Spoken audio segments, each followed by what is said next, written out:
यह कहानी पूरी तरह से काल्पनिक है और केवल मनोरंजन के उद्देश्य से बनाई गई है। इसका किसी भी वास्तविक व्यक्ति, स्थान या घटना से कोई संबंध नहीं है। क्या होगा अगर आपकी सुहाग रात प्यार की नहीं बल्कि मौत की रात बन जाए? एक वीरान गांव, एक रहस्यमयी सफेद कोठी और एक ऐसी शादी जो खुशियों की नहीं बल्कि खौफनाक तबाही की शुरुआत थी। राजकुमार के लिए यह शादी उसके नए जीवन की शुरुआत थी, लेकिन जिस दुल्हन का घूंघट उसने उठाया वह कोई इंसान नहीं थी। वह थी एक नागिन, एक फुफकार, एक चीख और एक ऐसा रहस्य जिसे जानकर रोंगटे खड़े हो जाएंगे। गांव में एक के बाद एक अजीब घटनाएं होने लगीं। जलती हुई कोठी, बर्बाद होते लोग और सदियों पुराना एक ऐसा राज जिसे जानना किसी के बस की बात नहीं थी। क्या राजकुमार बच पाएगा या फिर यह नागिन का श्राप पूरे गांव को निगल जाएगा? अगर आपको लगता है कि आपने अब तक सबसे डरावनी कहानी सुनी है तो तैयार हो जाइए, क्योंकि यह कहानी आपके होश उड़ा देगी। नमस्कार मेरे प्यारे दर्शकों, मैं हूं प्रवीण और आप सुन रहे हैं हॉरर कहानी। दोस्तों, आज की कहानी को शुरू करने से पहले मेरी आपसे एक गुजारिश है कि आप में से बहुत से लोग वीडियो को पूरा देखते तो हैं, लेकिन ना ही तो कमेंट करके ये बताते हैं कि उन्हें वीडियो कैसी लगी और ना ही चैनल को सब्सक्राइब करते हैं। अगर आपको वीडियो अच्छी लगे तो चैनल को कृपया करके जरूर सब्सक्राइब करें, क्योंकि आपका यह छोटा सा सहयोग हमें आपके लिए ऐसी ही कहानियां लाने के लिए प्रोत्साहित करता है। तो आपका ज्यादा समय ना लेते हुए कहानी को शुरू करते हैं। तुम एक घातक बीमारी से ग्रसित हो आदित्य, गुरुजी ने कहा, लेकिन इसकी पुष्टि के लिए तुम्हें मेरे निर्देशों का पालन करना होगा और 14वीं की रात तक इंतजार करना पड़ेगा। उस रात तुम्हें सोना नहीं है, बस सोने का बहाना करके लेटे रहना है। तुम्हारी पत्नी भी उस रात तुम्हारे साथ कमरे में होनी चाहिए। उस पहाड़ी गांव में सांप खुलेआम घूमते थे। न वे इंसानों को कुछ कहते थे, न ही इंसान उनसे डरते थे। यहां तक कि बच्चे भी सांपों के साथ खेलते रहते थे। लेकिन फिर एक दिन गांव के मुखिया ने घोषणा कर दी कि वह गांव से सांपों की नस्ल ही खत्म कर देगा। आखिर क्यों? चंद्रकोट के पास सर्पगढ़ नाम का एक गांव था जो जंगलों और पहाड़ों से घिरा हुआ था। इन जंगलों में सांपों की संख्या बहुत अधिक थी, इसलिए इस गांव को सर्पगढ़ कहा जाता था।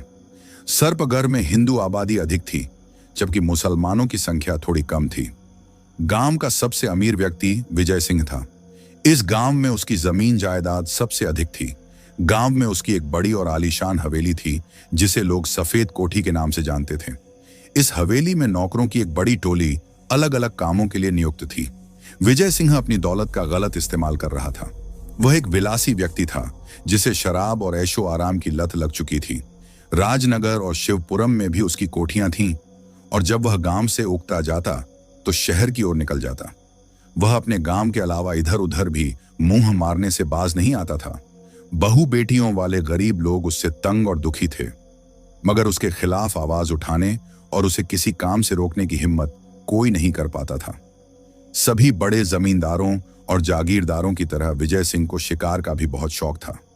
वह अक्सर अपने नौकरों की टोली के साथ जंगलों और पहाड़ों में शिकार करने जाता था। इन जंगलों में 12 सिंघे और हिरण भी पाए जाते थे, और विजय सिंह इन्हीं का शिकार करता था। सांपों से उसे कोई मतलब नहीं था, क्योंकि सांप तो सर्पगढ़ के जंगलों के अलावा गांव में भी इधर उधर घूमते रहते थे। दरअसल वहां के सांप किसी इंसान को कोई नुकसान नहीं पहुंचाते थे, इसीलिए गांव के लोग, यहां तक कि बच्चे भी, सांपों को देखकर डरते नहीं थे। गांव के लोग इन सांपों को कुछ नहीं कहते थे और न ही उन्हें मारते थे। इस गांव के लोगों और सांपों के बीच जैसे एक मित्रतापूर्ण समझौता था। विजय सिंह के 2 बेटे थे, आदित्य बड़ा और करण छोटा। दोनों ही मर्दाना खूबसूरती की मिसाल थे और विजय सिंह उन्हें बहुत चाहता था। विजय सिंह अक्सर उन्हें भी शिकार पर अपने साथ ले जाता था, इसलिए वे दोनों पक्के निशानेबाज बन गए थे। छोटा बेटा करण बहुत ही शरारती था। गांव के लोग उसकी शरारतों से बहुत परेशान थे, लेकिन विजय सिंह के खौफ के कारण कोई कुछ कह नहीं पाता था। करण जब अपने पिता के साथ शिकार पर जाता था तो वहां भी अपनी शरारतों से बाज नहीं आता था। वह जंगल में सांपों को तंग किया करता था। उसका बाप विजय सिंह और भाई आदित्य उसे बहुत समझाते थे, मगर वह फिर भी बाज नहीं आता था और सांपों से छेड़छाड़ कर उनसे मजे लेता रहता था। गांव के पश्चिम में एक झील थी, जहां पहाड़ों से पानी निकलकर जमा होता और फिर झरने की तरह बहने लगता था। पहाड़ के दहाने पर एक गुफा थी, जिसकी ऊंचाई इतनी थी कि इंसान का वहां तक पहुंचना नामुमकिन था। गुफा में एक अजगर रहता था जो महीने में एक बार 14वीं की रात को गुफा से बाहर निकलता था और पूरी रात झील के पानी में गुजारने के बाद सुबह सूरज निकलने के थोड़ी देर बाद वापस लौट जाता था। वह अजगर गांव वालों के लिए एक मसीहा की तरह था। किंवदंती थी कि जिस रात वह अजगर पानी में रहता, उस रात झील का पानी हरे रंग का हो जाता और उसमें त्वचा की किसी भी बीमारी को समाप्त करने की क्षमता आ जाती थी। इसलिए त्वचा संबंधी रोगों के रोगी चांद की 14वीं रात का बेसब्री से इंतजार करते थे। रात को जब लोग उसे गुफा से निकलकर पानी में दाखिल होते देखते तो बहुत खुश होते थे। सांपों की तरह इस अजगर से भी कोई खौफ नहीं खाता था। अजगर भी किसी की तरफ आंख उठाकर नहीं देखता था। सुबह जब अजगर वापस पहाड़ों में चला जाता तो लोग जमकर नहाते। वे लोग जिनके जख्म पुराने होकर सड़ रहे होते और किसी भी दवा से ठीक नहीं हो रहे होते, इस पानी को अपने लिए वरदान मानते थे। यह सिलसिला कई बरसों से चल रहा था। लोग दूर दूर के देहात से झील पर आते और सेहतमंद होकर लौटते। यही वजह थी कि यहाँ के लोग सांपों से नफरत नहीं करते थे। आदित्य और करण अब जवानी की दहलीज पर कदम रख चुके थे, मगर करण की शरारतों में अब भी कोई कमी नहीं आई थी। अब तो वे दोनों अक्सर अपने पिता के बिना ही शिकार खेलने चले जाते थे। उस दिन भी उन दोनों ने शिकार का प्रोग्राम बना लिया। उन्होंने किसी नौकर को भी साथ नहीं लिया और दोनों जंगल की तरफ रवाना हो गए। वे दोनों एक ही घोड़े पर सवार थे। बदकिस्मती से उस दिन कोई शिकार उनके हाथ नहीं लगा। जब वे वापस लौट रहे थे तो उन्होंने देखा कि झरने से बनने वाली नदी के किनारे सांपों का एक जोड़ा अटखेलियां कर रहा था। उनमें एक नाग और एक नागिन थी। आदित्य ने घोड़ा रोक लिया। दोनों सांपों की शरारत भरी अटखेलियों से आनंदित हो रहे थे। कारतूस से भरी बंदूक करण के हाथ में थी। न जाने उसे क्या शरारत सूझी कि उसने उन दोनों का निशाना लेकर ट्रिगर दबा दिया। गोली नाग को लगी और थोड़ी ही देर में उसके प्राण निकल गए। ये क्या कर डाला तुमने? आदित्य ने दुख भरे स्वर में कहा। शिकार किया है भाई, मैं खाली हाथ वापस नहीं लौटना चाहता था, करण ने हंसकर जवाब दिया। जुल्म किया है तुमने। देखो उसकी साथी नागिन किस तरह गुस्से में है। चलो जल्दी भाग चलो। तुम जाना चाहो तो चले जाओ, करण बोला।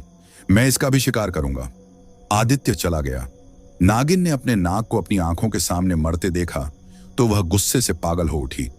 वह फुफकारती हुई करण की तरफ बढ़ने लगी। करण अकेला रह गया था। उसने घबराकर 2-3 फायर किए, मगर बौखलाहट में कोई निशाना सही नहीं लगा। डर के मारे उसने बंदूक फेंक दी और भागने की बजाय नदी में छलांग लगा दी, यह सोचकर कि नागिन पानी में नहीं आएगी। मगर यह उसकी भूल थी। नागिन कुछ देर फुफकारती रही, फिर वह भी रेंगती हुई आकर पानी में उतर गई। उसने पानी में एक डुबकी लगाई और फिर बाहर निकलकर उस पहाड़ी की तरफ चल पड़ी जिसमें वह अजगर रहता था। इतनी देर में नदी के पानी का रंग काला पड़ने लगा था। करण को ऐसा लग रहा था जैसे उसके जिस्म में किसी ने आग भर दी हो। वह नदी से निकलकर गांव की तरफ भाग उठा। भागते भागते उसके शरीर में जलन बढ़ती गई और उसकी चीखें निकलने लगीं। नागिन ने शायद उसके पास पानी में अपना जहर छोड़कर उसे जहरीला कर दिया था। जहर इतना तेज था कि करण की चमड़ी गल सड़कर गिरने लगी थी। फिर कोठी पहुंचते ही करण जिंदगी से हाथ धो बैठा था। उसकी मौत इतने दर्दनाक तरीके से हुई थी कि देखने वाले कानों को हाथ लगाने लगे थे। गांव और कोठी में मातम का माहौल था। आदित्य भी भयभीत था। विजय सिंह जब अपने काम से वापस लौटा तो करण की अर्थी तैयार थी। विजय सिंह की हालत खराब थी। जवान बेटे की मौत ने उसे चूर चूर कर दिया था। वह दीवारों से सिर टकराकर रो रहा था। गांव के लोगों का कहना था कि विजय सिंह को उन बेबस गरीब और मजदूरों की हाय लगी है जिनकी इज्जतें वह बर्बाद करता रहा था। मगर विजय सिंह को इन बातों का भला कहाँ एहसास था। वह बेटे की मौत के गम में उलझ कर रह गया था। काश वह बेटे की मौत के बाद हालात से समझौता कर लेता और अपने बुरे कर्मों से तौबा कर लेता, मगर उसने ऐसा नहीं किया और उल्टे सांपों से इंतकाम लेने की ठान ली। विजय सिंह ने इस काम के लिए अपनी दौलत बहानी शुरू कर दी। उसने कसम खाई कि वह इस इलाके से सांपों का नामो निशान मिटा देगा। वह किसी भी सांप को जिंदा नहीं रहने देगा। विजय सिंह ने ऐलान करवा दिया कि कोई गांव वाला या सपेरा एक सांप मारकर लाए तो उसे नकद इनाम के साथ साथ एक मन गेहूं भी दिया जाएगा। विजय सिंह के खौफ से लोगों ने उसकी हाँ में हाँ मिलाई और सांपों के सफाई के काम में शामिल हो गए। कई लोगों ने सांप मारे और विजय सिंह से नकद रकम और गेहूं प्राप्त किए। लेकिन सांपों का सफाया इतना आसान काम नहीं था, यह एक नामुमकिन सा काम था और इसके लिए बहुत ज्यादा वक्त की जरूरत थी। इसी वजह से विजय सिंह गुस्से में अंधा हो गया। विजय सिंह शिवपुरम और दूसरे शहरों में घूमा और ऐसे लोगों की सेवाएं हासिल की जो इस तरह का कारोबार करते थे। विजय सिंह उन लोगों को भारी मुआवजा देकर गांव में ले आया। उन्होंने पहाड़ी में बारूदी सुरंगें लगाकर उसे कंकर कंकर कर दिया। वह अजगर जो बीमारों का मसीहा था, वो भी इन धमाकों में मारा गया। इसके साथ ही वह पानी आना भी बंद हो गया जो झील में आकर नदी का रूप ले लेता था।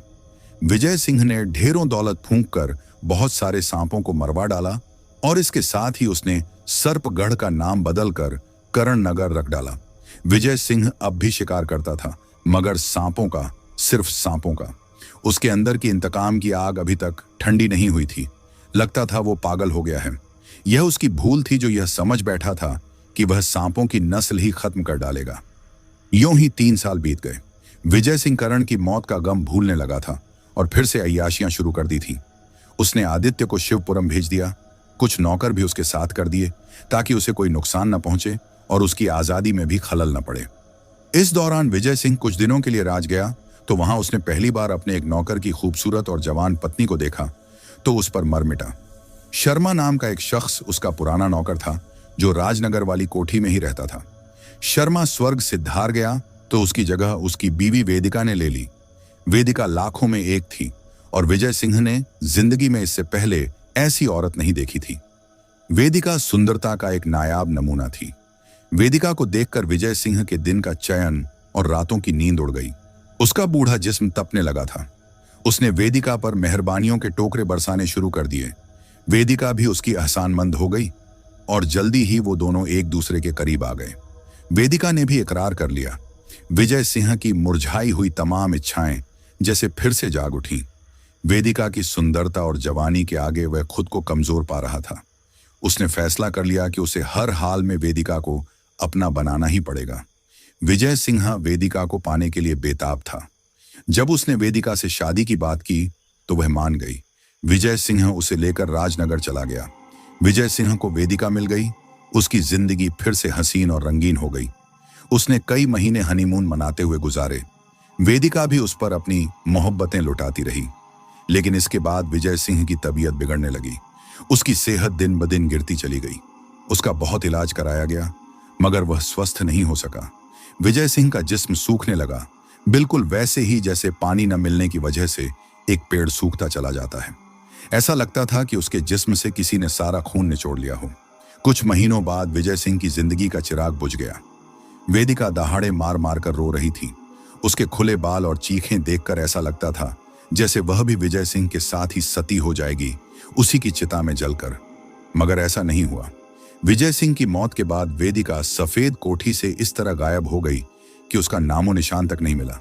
विजय सिंह की मौत के बाद गांव वालों ने चैन की सांस ली। आदित्य अब भी शिवपुरम में रहता था और कभी कभार गांव आता था। गांव की जमीनों और कारोबार की जिम्मेदारी उसने पूरी तरह अपने बचपन के दोस्त विवान पर डाल दी थी। विवान बहुत ही शरीफ और नर्म दिल इंसान था। उसने बड़ी कुशलता से काम संभाल रखा था। विजय सिंह की सफेद कोठी वीरान नजर आती थी। आदित्य जब गांव आता तो कोठी की रौनकें लौट आती थीं। गांव में भी चहल पहल शुरू हो जाती थी। आदित्य अपने पिता से बिल्कुल भिन्न था। उसने अभी तक शादी नहीं की थी। विवान की बहन पूजा आदित्य को पसंद करती थी मगर आदित्य ने उसमें कभी दिलचस्पी नहीं दिखाई थी। उसके दिल में पूजा के लिए इस तरह की भावनाएं ही नहीं थीं, जबकि विवान यह चाहता था कि पूजा और आदित्य की शादी हो जाए। वह प्रतीक्षा कर रहा था कि कब आदित्य पूजा का हाथ मांगने के लिए कहे और वह तुरंत हाँ कर दे। इन दिनों भी आदित्य गांव आया हुआ था। गर्मियों के दिन थे और उसने शिवपुरम की गर्मी से राहत पाने के लिए गांव का रुख किया था। लंबे समय बाद न जाने उसके मन में क्या समा गया कि उसने शिकार का प्रोग्राम बना लिया। वह जंगल की तरफ निकल पड़ा। जंगल में उसे एक हिरण दिखाई दिया तो उसने अपना घोड़ा उसके पीछे लगा दिया। उसके नौकर वहीं ठहर गए ताकि जब आदित्य उन्हें बुलाए तो वे जाकर शिकार उठा लाएं, क्योंकि आदित्य का निशाना बहुत पक्का था। हिरण आगे था और आदित्य उसके पीछे, लेकिन हिरण उसके निशाने पर नहीं आ रहा था। इस तरह आदित्य जंगल में और आगे बढ़ता चला गया। आखिरकार हिरण उसकी नजरों से ओझल हो गया। आदित्य ने इधर उधर हिरण को काफी तलाश किया, लेकिन उसका कहीं नामो निशान नहीं मिला। वह एक जगह रुककर सांसें ठीक करने लगा। उसे उम्मीद थी कि शायद हिरण दोबारा दिखाई दे और वह उसका शिकार कर सके, मगर उसे कामयाबी नहीं मिली। हिरण तो ऐसे गायब हो गया था जैसे उसे जमीन निगल गई हो। आदित्य मायूस होकर वापस जाने लगा, मगर अभी वह थोड़ी ही दूर गया था कि उसे किसी औरत के रोने की आवाज सुनाई दी। आदित्य ने घोड़ा उसी तरफ मोड़ दिया जहां से आवाज आ रही थी। कुछ दूर जाकर उसने देखा कि एक निहायत खूबसूरत लड़की एक पेड़ के नीचे बैठी रो रही थी। उस लड़की की पोशाक बहुत कीमती थी और उसने बहुत महंगे जेवर भी पहन रखे थे। लड़की इतनी हसीन थी कि आदित्य उसे देखता ही रह गया। उसने अपनी जिंदगी में इतनी सुंदर लड़की पहले कभी नहीं देखी थी। वह हैरान था कि इतनी खूबसूरत और जवान लड़की जंगल में कैसे आ गई और वह रो क्यों रही है। लड़की के पहनावे से साफ जाहिर था कि वह किसी बड़े खानदान से ताल्लुक रखती थी। आदित्य घोड़े से उतर गया और धीरे धीरे उसके पास पहुंचा। तुम कौन हो और इस तरह जंगल में बैठी रो क्यों रही हो? आदित्य ने पूछा। मैं एक अभागिन हूं और अपनी किस्मत को रो रही हूं, लड़की ने रोते हुए ही जवाब दिया। क्या मुसीबत पड़ी है तुम पर? तुम कौन हो? कहां से आई हो? आदित्य ने कई सवाल पूछ डाले। उसका लहजा काफी हमदर्दी वाला हो गया था। मैं तुम्हारी क्या मदद कर सकता हूं? आप मेरी क्या मदद कर सकते हैं? लड़की ने पूछा। तुम मुझे हालात बताओ, मैं हर मुमकिन मदद करने की कोशिश करूंगा, आदित्य ने लड़की को तसल्ली देते हुए कहा। लड़की कहने लगी, मैं सौरपुर की रहने वाली हूं। मेरा बाप भंडार गांव का रईस था। हमारे पास ढेरों जायदाद और दौलत थी। मैं अपने बाप की इकलौती और लाडली औलाद थी। साथ वाले गांव के राजपूतों से हमारी पुरानी दुश्मनी चली आ रही थी। अक्सर लड़ाई झगड़े होते रहते थे। कुछ दिन पहले वह झगड़ा बढ़ गया और राजपूतों ने हमारे गांव पर हमला कर दिया। मेरे बाप और बिरादरी वालों ने उनका मुकाबला किया, मगर उस लड़ाई में मेरा बाप मारा गया। मैं जानती थी कि दुश्मन अब मुझे पकड़कर अपने साथ ले जाएंगे और मेरे साथ बहुत ही बुरा और जालिमाना सुलूक करेंगे। इसीलिए मैंने वहां से भाग निकलना ही बेहतर समझा। मैं एक चोर दरवाजे से हवेली से निकल भागी। मैं छुपती छुपाती इधर उधर पनाह की तलाश में भटकने लगी और भटकते भटकते ही इस जंगल में आ पहुंची हूं। मैं कहीं पनाह की तलाश में हूं, साथ ही डर भी रही हूं कि कहीं दुश्मन मुझे ढूंढते हुए इधर न आ निकले और मुझे पकड़ कर न ले जाएं। लड़की ने कहकर फिर रोना शुरू कर दिया। लड़की की दूह खबरी दास्तान सुनकर आदित्य का दिल पसीज गया। अब तुम्हें घबराने की जरूरत नहीं है। तुम दुश्मनों की पहुंच से दूर आ चुकी हो। अब तुम सौरपुर में नहीं, चंद्रकोट में हो।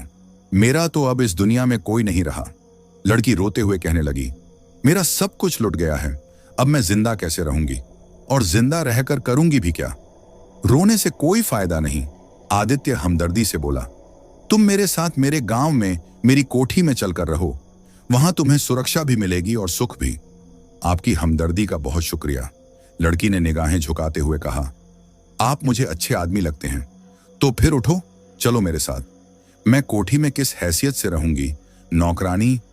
ऐसा नहीं होगा। मैं तुम्हें मुनासिब रुतबा दूंगा, आदित्य ने गंभीरता से कहा। कैसा रुतबा? लड़की ने पूछा। आदित्य सोच में पड़ गया। लड़की की अद्भुत सुंदरता ने उसका मन पहले ही मोह लिया था। अब उसे यह भी पता चल गया था कि लड़की ऊंचे खानदान की है। अगर तुम बुरा न मानो तो एक बात कहूं, आदित्य झिझकते हुए बोला। हाँ हाँ, कहिए, लड़की ने उसकी तरफ देखते हुए कहा। मैं अशोक नगर के रईस विजय सिंह का बेटा हूं। मैं तुम्हें जीवन साथी बनाकर तुम्हें मुनासिब मुकाम देना चाहता हूं। लड़की ने निगाहें झुका लीं और अपना चेहरा हाथों में छुपाकर शर्माने लगी। आदित्य का चेहरा खुशी से दहकने लगा। उसने आगे बढ़कर लड़की का हाथ पकड़ा और बोला, उठो मेरे दिल की रानी। मैं खुशकिस्मत हूं और तुम्हारा शुक्रगुजार भी कि तुमने मेरा मान रख लिया। तुम्हारे रूप में मुझे बिल्कुल वैसी ही पत्नी मिली है जैसी पत्नी की मेरे दिल में तमन्ना थी। लड़की ने अपना नाम वंदना बताया। आदित्य ने सारिका को घोड़े पर बिठाया और अपने गांव की तरफ चल पड़ा। आदित्य और वंदना की शादी बड़ी धूमधाम से हुई। कई दिन गांव में गहमा गहमी और जश्न का माहौल रहा। कुछ दिन बाद एक दिन वंदना ने आदित्य से कहा, आपको पाकर मेरे दिल की मुराद पूरी हो गई है।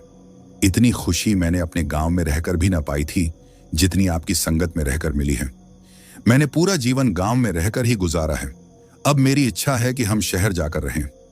मैं शहर का जीवन जीकर उससे आनंद उठाना चाहती हूं। आदित्य ने वंदना की इच्छा का सम्मान किया और उसे लेकर दिल्ली आ गया। उन दोनों में बेपनाह प्यार था और यह प्यार दिन ब दिन बढ़ता ही जा रहा था। आदित्य तो रोज रोज उसकी कशिश में गिरफ्तार होता जा रहा था, मगर यह खुशी और उल्लास के दिन ज्यादा देर बरकरार न रह सके। अचानक ही आदित्य बीमार हो गया। उसकी तबीयत मारी मारी सी रहने लगी। उसका जिस्म टूटा टूटा सा और पेट में हर वक्त दर्द रहने लगा। आदित्य ने इस पर ज्यादा ध्यान नहीं दिया। अरे, ये मामूली बात है, कुछ कमजोरी हो गई है, जल्दी ही ठीक हो जाएगी, उसने वंदना के पूछने पर लापरवाही से कहा था। लेकिन ज्यों-ज्यों वक्त गुजरता गया, आदित्य की बीमारी बढ़ती गई। उसने डॉक्टर को दिखाया तो डॉक्टर ने भी कहा कि मामूली बात है, और उस मामूली बात के लिए डॉक्टर ने मामूली सी दवाएं दे दी। आदित्य ने बड़े नियम और समय से दवाइयां ली, लेकिन उसका पेट दर्द ठीक नहीं हुआ, बल्कि वो दर्द प्रतिदिन बढ़ता ही गया। फिर कई डॉक्टरों और हकीम वैद्यों से इलाज कराने का एक सिलसिला सा चल निकला, मगर नतीजा वही, ढाक के 3 पात। मर्ज दिन ब दिन बढ़ता ही गया। नौबत यहां तक पहुंच गई कि बीमारी की वजह से आदित्य अपने कमरे तक ही सीमित रह गया। वो हर वक्त बिस्तर पर पड़ा रहता। आदित्य इस कद्र कमजोर हो गया था कि उसमें चलने फिरने की हिम्मत भी नहीं थी। वंदना भी आदित्य की बीमारी की वजह से परेशान रहने लगी थी। वो हर वक्त आदित्य के पास रहती थी और बड़ी लगन से उसकी तीमारदारी करती थी। ऐसे ही कई महीने गुजर गए। किसी की भी समझ में नहीं आ रहा था कि आखिर आदित्य को बीमारी क्या है। डॉक्टर, हकीम और वैद्य अपनी कोशिशें करके हार गए थे। खुद आदित्य भी फिक्रमंद था। उसे लगता था उसकी जिंदगी के दिन कम होते जा रहे हैं। वंदना हर पल उसको ढांढस बंधाती रहती थी कि वो जल्दी ठीक हो जाएगा। विवान ने आदित्य की तरफ से निराश होकर संध्या की शादी दूसरी जगह कर दी थी। उसे दुख जरूर था कि आदित्य ने उसका मान नहीं रखा, मगर वो आदित्य से नाराज नहीं था। उसे आदित्य से आज भी उतना ही लगाव था जितना कि शादी से पहले था। संध्या शादी के बाद अपने पति के साथ राजनगर चली गई थी। एक दिन विवान किसी काम से शिवपुरम आया तो वो आदित्य से मिलने भी चला आया। उसने आदित्य की हालत देखी तो वो भी परेशान हो गया। विवान 1 हफ्ता शिवपुरम रहा और उसने आदित्य की सेवा की, हर तरह से ख्याल रखा। एक बार फिर उसने आदित्य को कई डॉक्टरों से दिखाया और फिर जिद करके वो आदित्य और वंदना को वापस गांव ले आया। आदित्य और वंदना दोनों ही गांव नहीं जाना चाहते थे, क्योंकि उन दिनों वंदना गर्भवती थी, मगर विवान ने उनकी एक न सुनी थी। उसका ख्याल था कि गांव के खुले वातावरण और स्वस्थ वर्धक पानी से आदित्य जल्दी ही सेहतमंद हो जाएगा। गांव लाकर विवान ने एक बार फिर हकीमों और वैद्यों की लाइन लगा दी थी आदित्य के लिए, और फिर से उसका इलाज शुरू करवा दिया था। मगर फिर भी आदित्य सेहत न पा सका। उसकी बीमारी ही किसी की समझ में नहीं आती थी, इलाज कैसे होता। इस दौरान विवान की भी शादी हो गई थी। विवान ने भी अपनी पसंद से शादी की थी और उसकी पत्नी सुनीता भी लाखों में एक थी। बेटी वो साथ वाले गांव कंडियाल के ठाकुर की इकलौती और लाडली बेटी थी। समय आने पर वंदना ने सफेद कोठी में एक बेटी को जन्म दिया, जो बहुत ही प्यारी और गोल मटोल थी। उसका नाम नीलिमा रखा गया। उसके 2 महीने बाद ही विवान और सुनीता भी एक बेटे के माता पिता बन गए। उन चारों ने मिलकर नीलिमा और विवान के बेटे की सगाई कर दी। दूर दराज क्षेत्रों में उन दिनों बच्चे पैदा होते ही विवाह तय कर दिए जाते थे। यह सब कुछ वंदना और आदित्य की इच्छा पर हुआ था और दुधमुहा राजकुमार सफेद कोठी का दामाद चुन लिया गया था। आदित्य और वंदना ने अब भविष्य में गांव में ही रहने का इरादा कर लिया था। अब वंदना गांव में रहकर बहुत खुश थी, मगर आदित्य जैसे दिन प्रतिदिन मौत की तरफ बढ़ रहा था। वंदना को उसकी बहुत फिक्र थी और वो दिन रात उसकी सेहत के लिए प्रार्थना करती रहती थी, मगर आदित्य के कदम जिंदगी की तरफ लौट ही नहीं रहे थे। एक दिन विवान घूमता फिरता पहाड़ी पर उन सन्यासी जी के पास जा पहुंचा, जिनके बारे में उसे पता चला था कि वो बड़े चमत्कारी पुरुष हैं। विवान ने उन गुरुजी को आदित्य की बीमारी और किए गए इलाज के बारे में तमाम तफसील बताई और उनसे अनुरोध किया कि वो आदित्य के बारे में कुछ करें। गुरुजी ने विवान का अनुरोध नहीं ठुकराया और उसके साथ ही चल पड़े। चलो बेटा, हम देख लेते हैं उसे। सफेद कोठी में आकर गुरुजी सीधा आदित्य के कमरे में पहुंचे और उन्होंने वहां से बाकी सबको बाहर निकाल दिया। मुझे अपना सारा शरीर दिखाओ। जब सब लोग कमरे से बाहर चले गए तो गुरुजी ने आदित्य से पूछा। आदित्य ने जैसे ही अपने कपड़े उतारे, गुरुजी ने उसके शरीर पर एक गहरी निगाह डालते हुए पूछा, क्या तुम्हारी शादी को 1 साल होने वाला है? जी हां।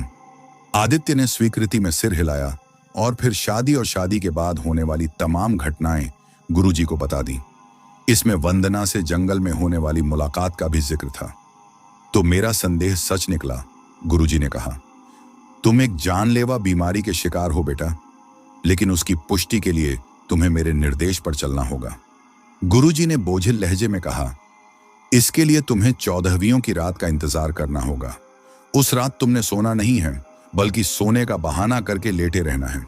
उस रात तुम्हारी पत्नी को तुम्हारे साथ कमरे में होना चाहिए।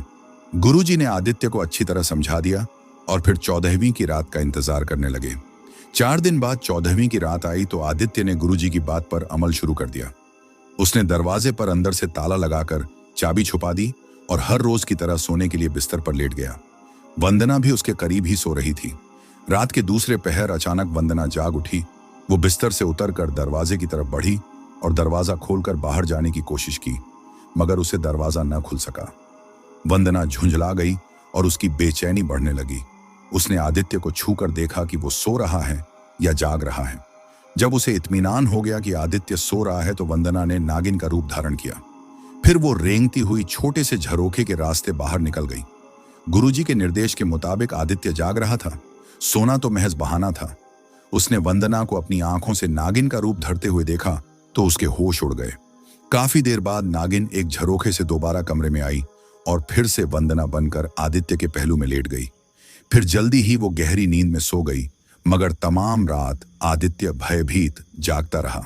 वो बहुत संयम किए हुए था, वरना उसका दिल तो चाह रहा था कि यहां से उठकर भाग खड़ा हो, मगर गुरुजी का निर्देश था कि वो कोई ऐसी हरकत न करे जिससे वंदना को यह शक हो कि उसका भेद खुल गया है। इसलिए मजबूरी में आदित्य खामोश पड़ा रहा, मगर यह मजबूरी आदित्य के लिए जानलेवा साबित हुई। वंदना की असलियत जानकर खौफ के मारे उसका दिल तेजी से धड़कता रहा और उसी खौफ से रात को ही वो चल बसा। आदित्य की मौत पर पूरा गांव आंसू बहा रहा था, क्योंकि वो अपने बाप की तरह जालिम और हवस का पुजारी नहीं था। वंदना पर बार बार गश के दौरे पड़ रहे थे। विवान भी बहुत दुखी और उदास था, मगर वो साथ साथ वंदना को ढांढस भी बंधा रहा था। गुरुजी भी बहुत व्यथित हृदय से पहाड़ों में लौट गए, मगर जाने से पहले वो विवान को बोल गए कि वो गुरुजी से जल्द ही उनके पहाड़ी वाले आश्रम में आकर मिले। विवान ने भी उनसे फुर्सत पाते ही दर्शनों का वादा कर लिया था, मगर विवान जल्दी गुरुजी के पास पहाड़ी पर न जा सका। कुछ देर बाद ही विवान की पत्नी का भी देहांत हो गया। उसे किसी सांप ने डस लिया था। सब हैरान हो रहे थे कि विजय सिंह ने तो इस गांव से सांपों का नामो निशान मिटा दिया था, तो फिर यह सांप कहां से आ गया जिसने सुनीता को डस लिया था। विवान के लिए यह दूसरा बड़ा सदमा था। गांव में फिर मातम होने लगा। एक तरफ वंदना थी जो विधवा हो गई थी और दूसरी तरफ विवान था जो विधुर हो गया था। अब तो वो खुद ही शोक दिल लिए था।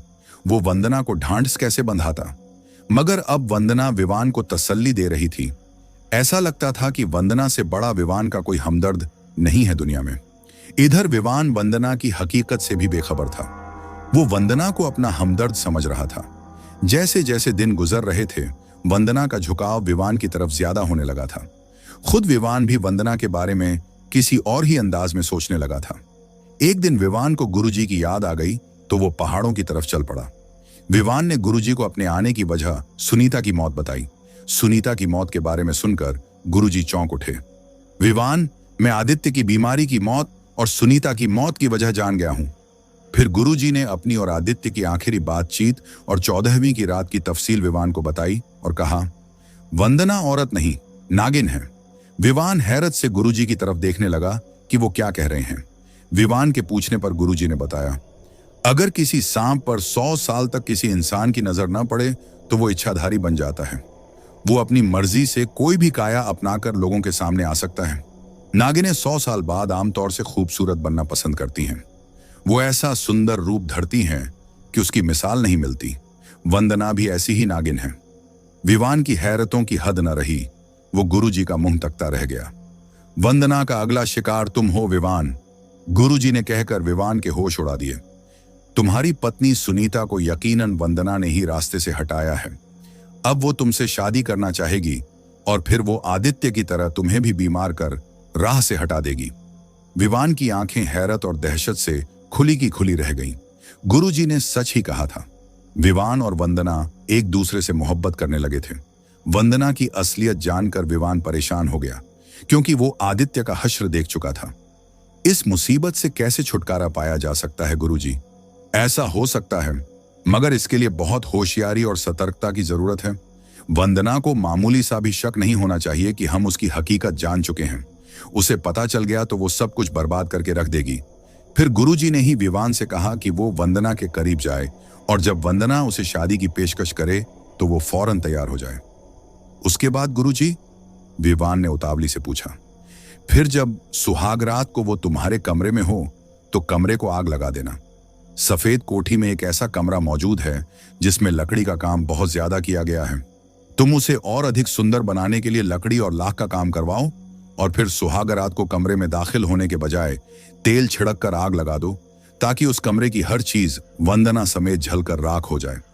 वो आग कोठी का और भी नुकसान कर सकती है, मगर इसके सिवा कोई चारा नहीं है। विवान ने यह कठिन कार्य करने की हामी भर ली और प्रण किया कि वो वंदना से अपने दोस्त आदित्य की मौत का बदला जरूर लेगा।